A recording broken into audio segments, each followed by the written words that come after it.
This is chasing wisdom. Real life, real money, real faith. I came up with a prayer and a plan. Kept my name on the line. This is chasing wisdom. Real life, Real money. real faith. I've been counting every step. Now I'm pressing through the noise. Hands up when the truth hit. I was built for this choice.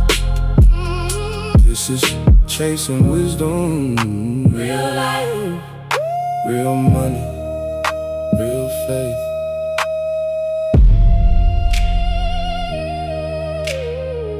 Fade it out, then cut it clean. Chasing wisdom.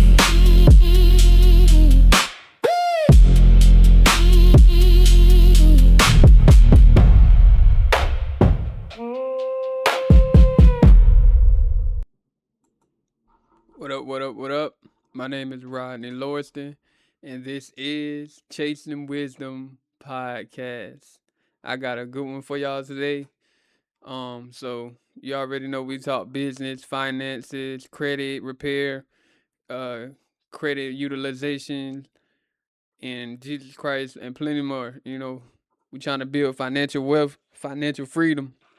So, without further ado, I'm gonna get into another business that you can start up and tell you all about it.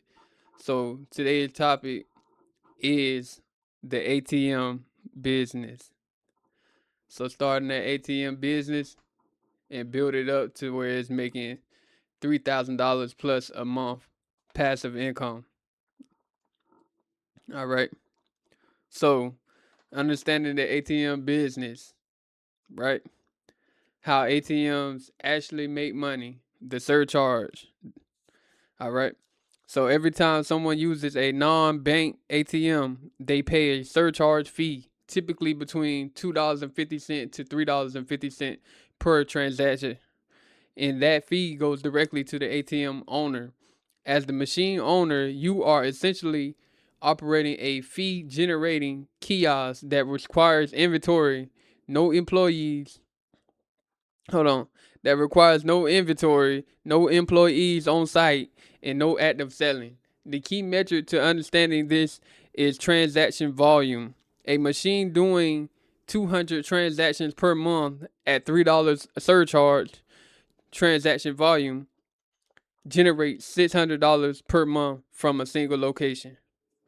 Your costs include the machine payment or the purchase price, a small monthly processing fee, and the cost of keeping the machine vaulted with cash.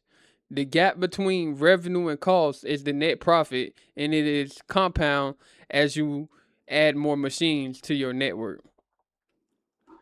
So basically, you're going to get paid off of the surcharge that people pay at the ATM per transaction. You want to try to get at least 200 transactions per month. So the ATM surcharge is the core revenue driver. Volume times surcharge equals gross income. You understand? Now, the real numbers, the costs, the margins, and what to expect in 1 year. A new ATM machine costs between $2,000 to $4,500, depending on the features, while refurbished models can be found for $1,200 to $2,500. Monthly processing fees typically run $15 to $30 per machine through a iOS or a processor.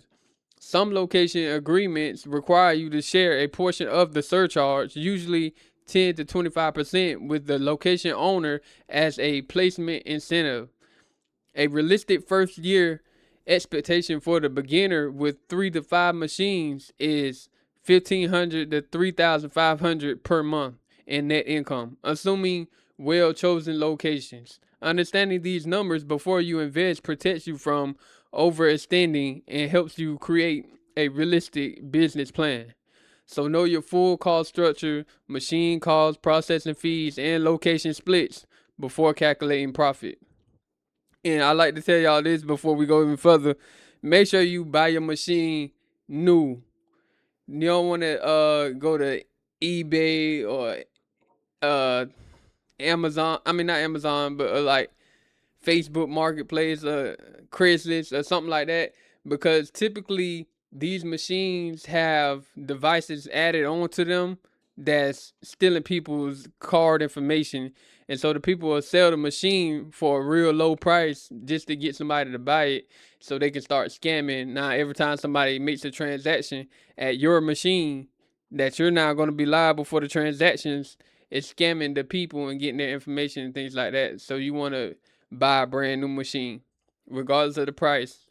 Get it brand new, so you know that it's secured and everything as well.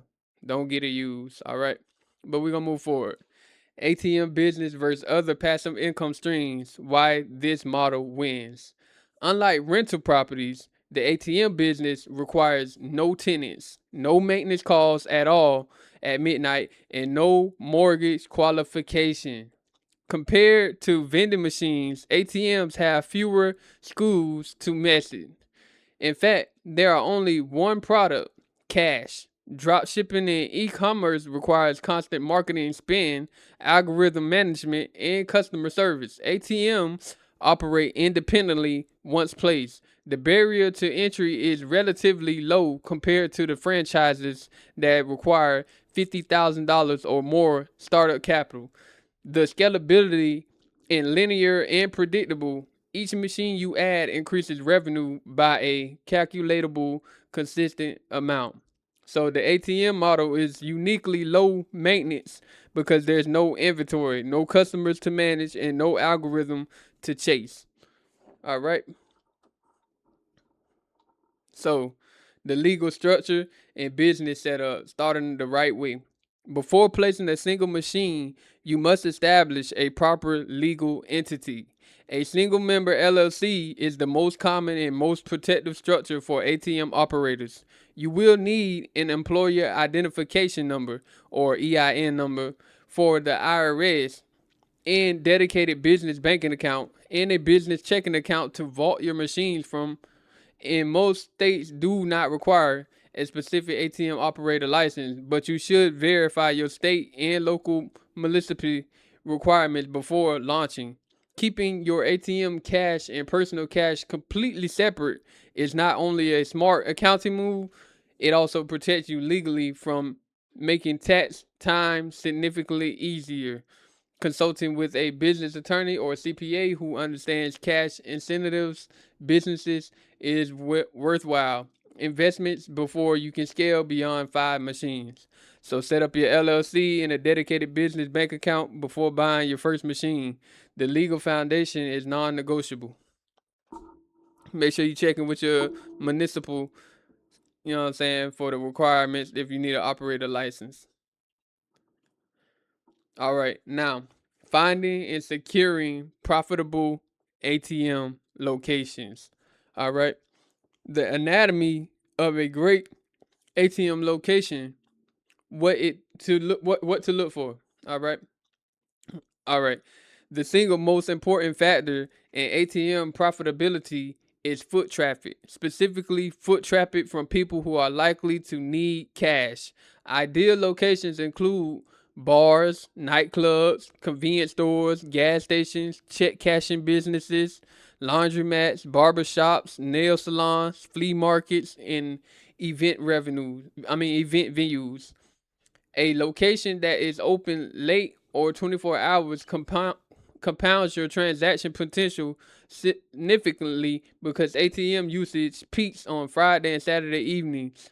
Looking for neighborhoods where the surrounding businesses are predominantly cash preferred establishments, as in it as this indicates a local culture of cash usage. Avoid locations with competing bank branded ATMs within their direct line of sight, as consumers almost always prefer their own bank's machine to avoid surcharges. All right. So, high cash culture locations with evening and weekend traffic like bars, flea markets, and salons produce the most ATM transactions. All right. So, prospecting and approaching business owners the right way. All right. The best way to prospect an ATM location is a direct in person approach during off peak hours when the business owner has time to talk. Introduce yourself as a local business owner, not a salesperson who provides ATM service to neighborhood businesses. The core pitch is simple: you install the machine, and the machine at zero cost to them. They get a percentage of every transaction fee, and their customers get the convenience of cash on site. Prepare a one-page, excuse me, prepare a one-page leave behind document that shows the business owner potential monthly revenue estimates based on your proposed surcharge split in their estimated traffic. Follow up with 48 hours of your first visit. Most deals close on the second or third contact rather than the first conversation. So lead with the business owner's benefits, zero cost and passive income revenue, and always follow up within 48 hours. So that's the key to getting your locations. You want to approach the business owner when the business is not too busy and they have time to talk, and incentivize them by letting them know you're going to install it at no cost to them. And as well as installing at no cost to them, you're going to split with them. So they're going to get passive income. You see what I'm saying? So they're going to be making money without even doing anything. You know what I'm saying? And always follow up with them within 48 hours to lock that deal in. All right. Negotiating ATM placement agreements, terms that protect you. A placement agreement, also called a location agreement, is the contract between you as the ATM owner and the business where you leave your machines. All right. Key terms to include are the length of the agreement, typically 1 to 3 years, the surcharge split percentage, machines removal notice periods, 30 to 60 days, who is responsible for electricity costs, and liability clauses covering machine damage or theft. Never place the machine without a signed agreement. A handshake deal may seem friendly but leaves you entirely unprotected if the relationship sours. The surcharge split you offer should reflect the location's traffic potential. A high volume nightclub might warrant a 20 to 30% split, while lower traffic barbershops might only need a 15%. Keep a master spreadsheet at all your active agreements, renewal dates, and splits percentage so you can manage your portfolio professionally. Never place a machine without a signed placement agreement. It is your only legal protection if the relationship breaks down. All right. So if you get a better location, your split gonna be 25 to 30%. You know what I'm saying? Whereas if you get a little smaller, they're more like looking at like 15%. You know what I'm saying? Split. All right. Now, using data to evaluate location profitability before you commit. Before signing a placement agreement, conduct a thorough location evaluation using observed and publicly available data. Walk the location on the days and times if it's busiest, count foot traffic manually if needed, or use Google Maps popular times to access peak periods. Ask the business owner directly what their average daily customer count is, as many will share this openly. Research nearby competitors. Are there bank branches within 2 block radius that offer free ATM access? Use tools like Google Business Reviews to access how cash heavy the business clientele tends to be. A conservative projection model for any new location should estimate transaction volumes on the low end. If it still pencils out at $100 transactions per month, it is likely a safe placement. So evaluate every location at its conservative minimum. If the math works at the floor, the location is worth pursuing. All right. This the ATM business, y'all. All right, now buying, setting up, and managing your ATM machines. Choose the right ATM machine, new versus refurbished and top models. Now y'all already heard what I said about used ATMs, so but we're gonna get into it. All right. The most widely used ATM brands for independent operators are Hyson, Gen Mega, and Natulius, all which offer reliable machines with accessible technical support and widely available replacement parts. New machines come from manufacturer warranties, typically 1 to 2 years, and last EMV chip card compliant hardware, which is now a federal requirement. So, refurbished machines can save you 1,000 or more per unit, but you must verify they are EMV compliant and ADA accessible. Audio jack and raised keypad to meet legal requirements. The Hyson Halo H, the Gen Mega G2500 are excellent entry level machines for beginners, offering solid reliability, a clean touchscreen interface, and competitive pricing when purchasing. Buy from a reputable ATM distributor or ISO partner rather than random online marketplaces to ensure compliance and support. Like I said, you know what I'm saying? You don't want to buy it from somebody random just because it's cheap. And always verify that it has EMV compliance and ADA accessible before purchasing any ATM, new or refurbished. All right. So, the EMV is the chip on the cards. So, it got to be able to read these chips these days. And ADA for people who like deaf or blind, so they can be able to use it. So now that's the law. You gotta have that on your ATM. Now, working with the ATM processors and ISO, how the back end works. All right. An ISO, independent sales organization, is a company that acts as an intermediary between you as the ATM operator and the major card networks like Visa, MasterCard, and Interlink. Your processor handles the routing in every transaction, ensuring that when a customer inserts their card, the right bank is contacted, funds are verified, and cash is dispensed. Choosing the right processor is critical because they directly affect your interchange revenue. The small per transaction fee networks pay you the reliability of your transactions approval rates. All right. So popular processors for independent ATM operators include Cardtronics, Very Balance, ATM Depot, and Payrock.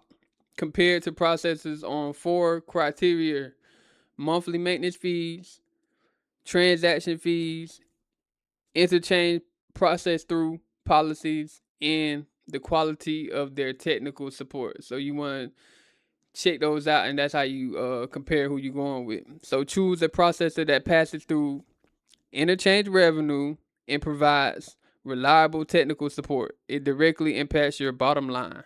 All right. Now, vaulting your ATM, cash management, logistics, and safety. All right.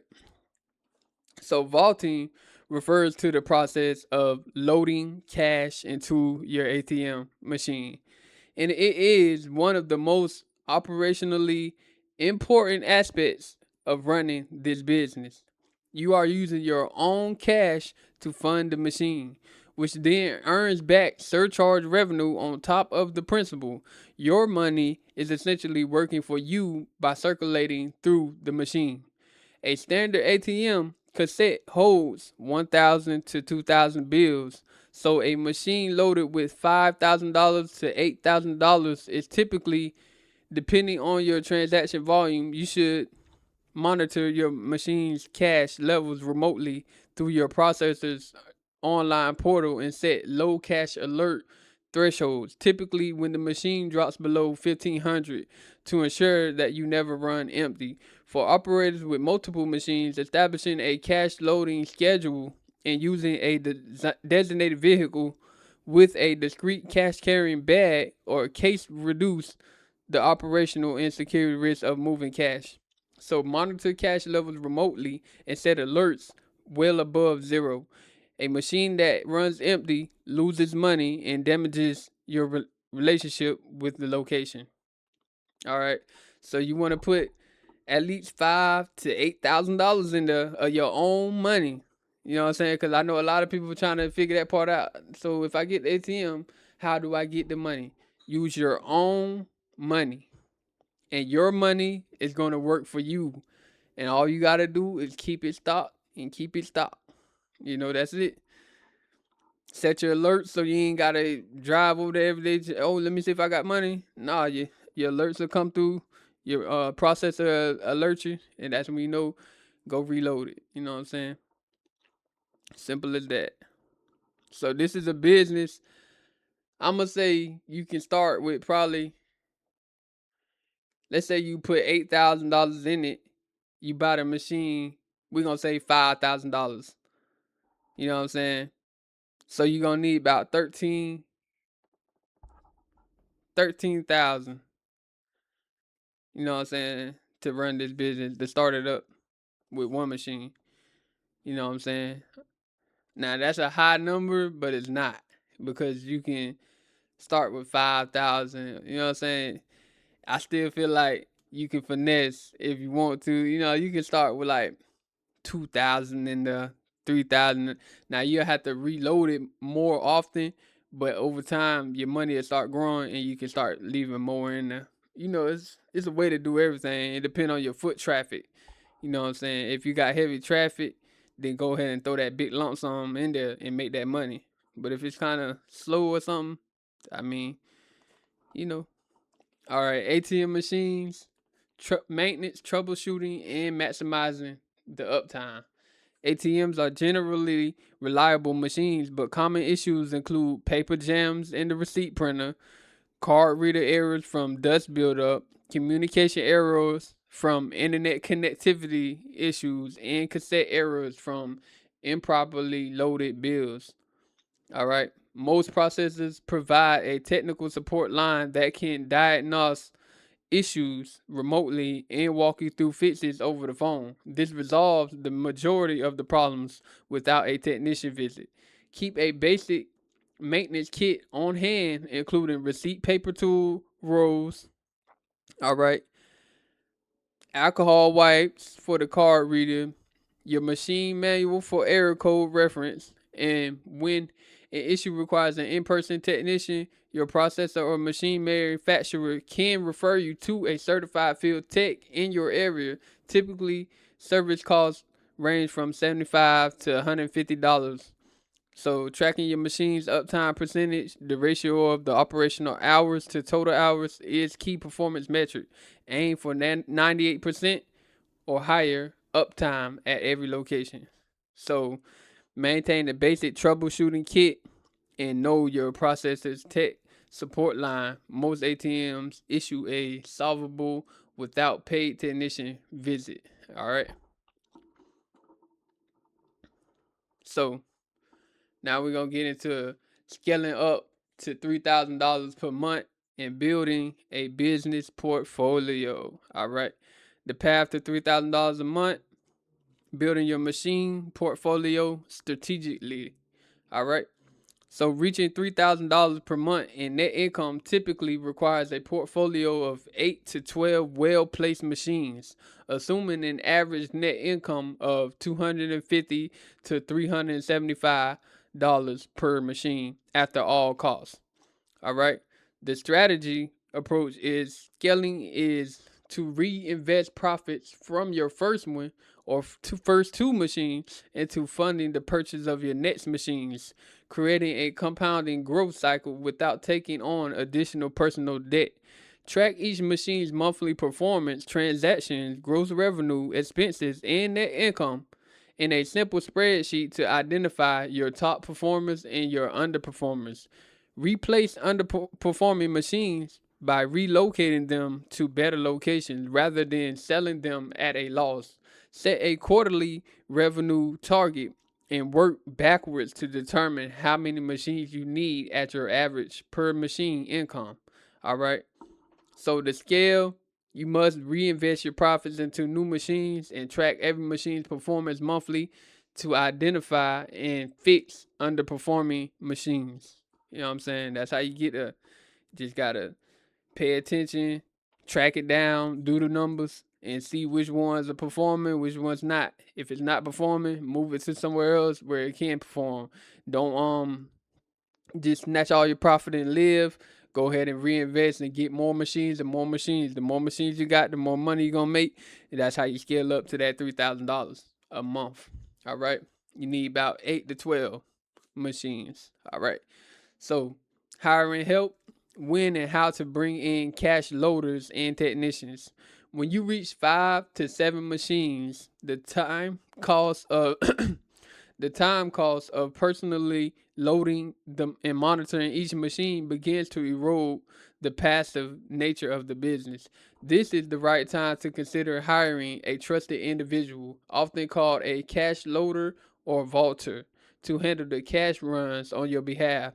A cash loader, typically paid per route or per machine visit, with common compensation ranging from $15 to $25 per machine visit, plus mileage. Finding a reliable cash loader requires extensive vetting. Run a background check. Run a background check. Run a background check. Cause these people is gonna be messing with your money. You know what I'm saying? So you want somebody you can trust. You want somebody vetted. You want somebody that you know is gonna do the right thing. All right. So run a background check. All right. Start them with your lower volume machines and always audit the cash levels after each visit until trust is fully established. You can also partner with local armored car services for cash loading once your volume justifies the cost, which typically requires handling $50,000 or more in monthly vault cash. So hire a vetted cash loader when the machine count makes personal loading a part-time job. Delegation is the key to true passivity. All right. Make sure y'all check. If you hire anybody to load them ATMs for y'all, make sure y'all check and verify them, background check them. Because if I put my personal money in a machine and then I pay you to go reload this money and this money go missing or something happen, I mean, that's a problem. All right. Now, optimizing ATM performance, surcharge prices, signage, and placement. Once your machines are operational, there are several levers you can pull to increase transaction volume at each location. Surcharge pricing optimization involves testing different fee amounts. A $2.50 fee may produce more transactions than a $3.50 fee, but you must calculate which products higher net revenue per machine. Eye-catching exterior signage and illuminating ATM inside sign near the building entrance can increase transaction volume by 20 to 40% at a certain location, according to industry data. The physical placement of the machine within the business matters, typically significantly positioning near a bar, checkout counter, or high traffic checkpoint rather than in the back corner. Increased visibility and usage. All right. Seasonal optimization is also valuable. Certain locations like fairgrounds or event venues have seasonal spikes worth deploying an additional temporary machine for. Review each machine's performance quarterly and apply at least one optimization test per machine per quarter. Optimize every machine quarterly. Test surcharges pricing. Improve signage and adjust physical placement to machine to maximize transaction volume. All right. Now the exit strategy. Everybody like to know, what if I'm ready to retire? What I do now? The exit strategy, business valuation, long term wealth building. An ATM business is a real asset that can be sold, and understanding how to value and eventually exit the business is an important part of the long term financial planning. ATM businesses typically value at 2 to 4 times annual net income. A portfolio generating $3,000 per month net, $36,000 per year, could be sold for $72,000 or $144,000. You know what I'm saying? Buyers are attracted to businesses with long-term placement agreements, documented transaction history, and diversified locations rather than dependence on one or two high-volume spots. Alternatively, many operators can choose to hold and compound using ATM income to fund their investments like real estate, index funds, or additional businesses. To maximize your exit valuation, maintain clean financial records, renew location agreements proactively, and keep machines in excellent condition whether you plan to sell or hold. Building the business with professional systems from day one creates the most value in resilient operation. So build your ATM business like an asset from day one. Clean records, signed agreements, and professional systems maximize both ongoing income and eventually sale at value. You know what I'm saying? So that's how you start an ATM business, run an ATM business, put the money in the machine, choose the location, negotiate the location, get the terms down, and scale it up. You know what I'm saying? To $3,000 per month or more. You know what I'm saying? Depending on how hard you want to go at it. It's a pretty good passive income. You know what I'm saying? It got a pretty low startup cost compared to all these other types of businesses that they tell you can start these days. You know what I'm saying? Compared to like drop shipping, reselling, uh franchising, you know what I'm saying? These businesses typically taking $50,000 to start up. Or if it's not costing nothing to start up, like drop shipping, then it also is not passive as you would like it to be, because you would have to manage customers, manage products, you know what I'm saying, manage algorithms. So it's not really passive as they would tell you. But this is a passive income. You just get your contract, buy your machine, put your machine in a location, load your machine up, and monitor it and restock it once it needs to be restocked. You know. So I hope y'all enjoyed this one. I am Rodney Lawson. This is Chasing Wisdom Podcast, where we talking everything financial literacy, business, credit, and Jesus Christ. So without further ado, I'm gonna leave with God bless. I love y'all. Stay tuned. Make sure y'all subscribing. Make sure y'all sharing the video and spreading the message. And make sure y'all taking the gems I'm dropping, because I'm teaching y'all how to start these businesses. I'm actually walking y'all through it. Even teaching y'all how to fix your credit and use your credit to get more money. You know what I'm saying? So make sure y'all liking, sharing, subscribing, and telling people check out Chasing Wisdom Podcast by Rodney Lawson. It is a pleasure to do this for y'all. You know what I'm saying? This is something I like doing. I like giving the information. I used to not want to give the information. I used to want to get the game, get the game, and keep it for myself, because I feel like, man, this a lick. But if I tell people, then it's gonna get saturated, and by the time I'm really trying to be real deep in it, I mean, because it's starting off with nothing. You know what I'm saying? That's how I felt. I was like, man, by the time I get ready, I'm straight to get in, it would be over with. You know what I'm saying? People be in. So I used to try to keep everything I learned secret. But now I'm giving y'all all the secrets, all the credit repair secrets, all the loan secrets, the hacks, all type of stuff. You know what I'm saying? Business startups with low money. I'm teaching y'all all this. So make sure y'all liking, sharing, and subscribing and showing support. You know what I'm saying? Check me out on YouTube. You know what I'm saying? Subscribe to the YouTube. Check out my shorts on Instagram. Uh, Catch me on Spotify and all the other platforms. The podcast on all platforms. You know what I'm saying? But it is a pleasure to actually have the opportunity to do this and share this information that I be having, because I have a lot of information and I've implemented a lot of this stuff myself. So the stuff I'm talking about, I really do, and I really do excel. You know what I'm saying? So I even got the book on how to fix credit, and I literally put the secrets on how to get stuff off of your credit report in there. You know what I'm saying? I may do a video on the how you get out the car note and keep the car. You know what I'm saying? Because I do all of this. I got a car outside. I don't pay for it. You know what I'm saying?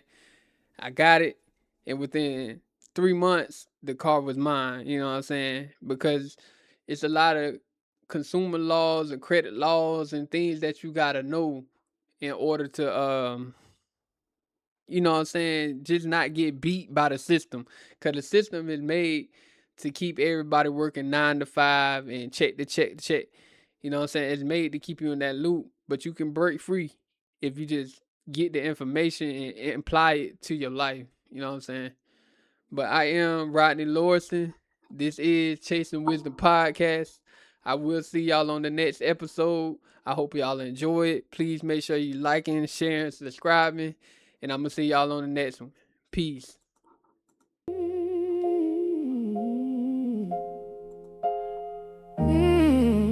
Yeah. This is Chasing Wisdom. Real life, real money, real faith. I came up with a prayer and a plan. Kept my name on the line. This is Chasing Wisdom. Real life, Real money. real faith. I've been counting every step. Now I'm pressing through the noise. Hands up when the truth hit. I was built for this choice. This is Chasing Wisdom. Real life, Real money, real faith.